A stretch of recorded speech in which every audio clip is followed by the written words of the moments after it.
the past 20 years, the island of Taveuni has produced 70% of the ndalo crop for the Fijian Islands.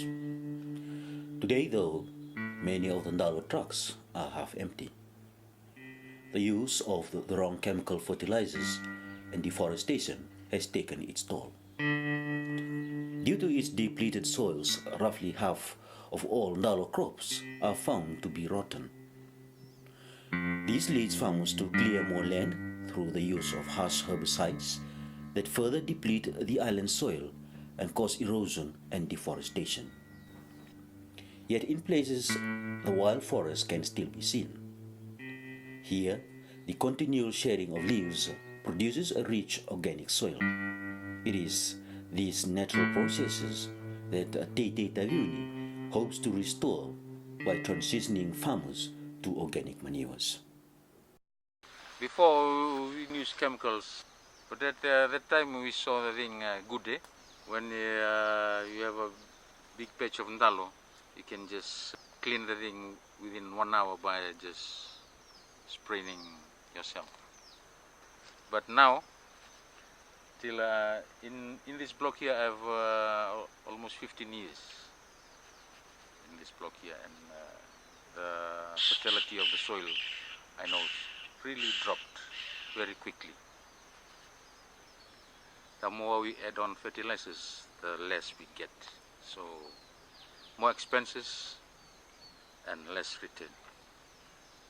So when this input came in with organic farming, try to change the fertilizer we've been using.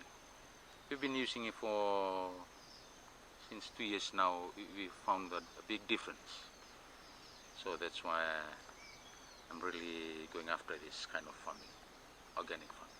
Ndalo here before was, they got what you call it, they got fungi or something like that, the ndalo. And many, if I plant here 1,000, I just can get only about half of the thing, maybe 500 like that. The rest all rotten out. But now I never use the chemical here. I use all organic manure. No, the soil, I just smell the soil now, the different. The thing smells sweet like that. Yeah. Just before the thing stick or something, not smell good. Now I can smell the soil, I smell sweet now. Brix readings are taken to check the health of the plants. To perform the test, one takes a bit of leaf and squeezes the juice onto a refractometer. The reading of the instrument measures the amount of sugars in the plant, or sucrose.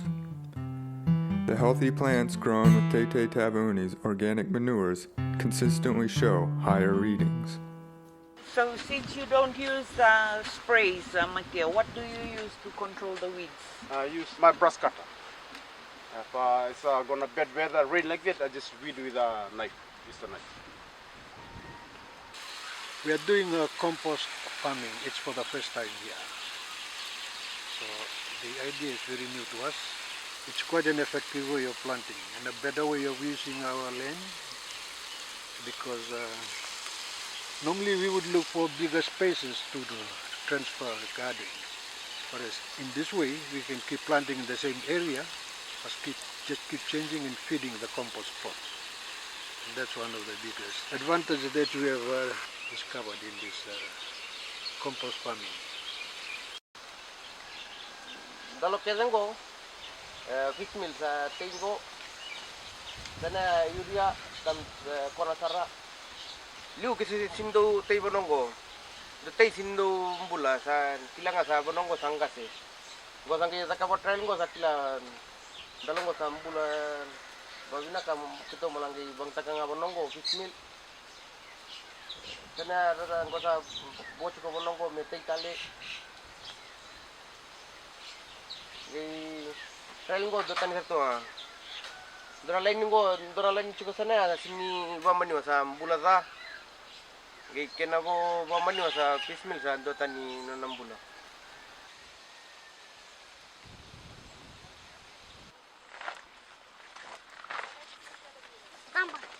Yeah, this is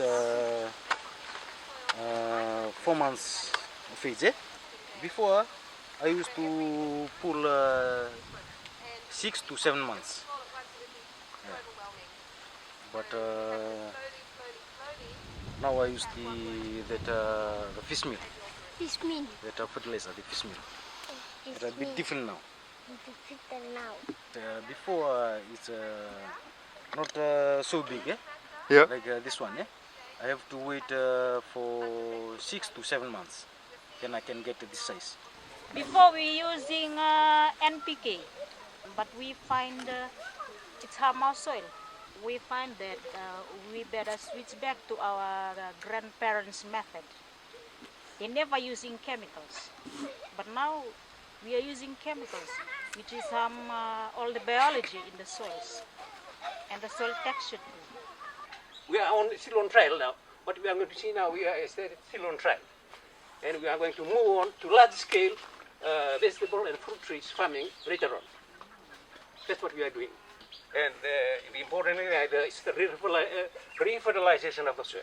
It's the important thing that we are trying to do when we move on to the larger scale business. That's only a very small place. How many things you can plant within there? The capsicum, coriander, the long beans, the French bean. Inside there it's ginger. Underneath, just only a small block. You have to plant so many things in one block. Every bit of land you don't have to plant. You make use of it. That's what you have seen here. Latai is one of Tei Tei Taveuni's most faithful workers. She has been using organic manures for a couple years now. I've actually been through all the manures that we have there. SF14, phosphate, plus fish meal and lime. And they all seem to have done well. Since using this manure, it's going on the 2nd year now. Somehow or other the problem has just disappeared without not even thinking about it, but just using the right stuff or maybe the right manures and everything else. When we pulled the demo plot, there was more worms. Worms was one of the things that caught our attention. There were more worms that we'd seen in a long time. And coming out with the taro itself, I've actually cut right back on using sprays and stuff on the land. They'd kill the worms. And that's really what was happening all along. We were killing the life of the soil, and so we weren't getting anything back. Using a few simple methods, such as weeding by hand, applying fish meal, and other organic manures, the people of Taveuni are actively restoring the health of their soils. Using these safe organic manures, kids may now help in the garden without the fear of poisonous chemicals. They play with worms. They learn from their parents, because their future is the most important reason to save the fertility of Taveuni soils. Through workshops in the villages and classes in each resource center, Tei Tei Taveuni is sharing its knowledge of biological farming to preserve the health of the island soils and to benefit the future of its farmers.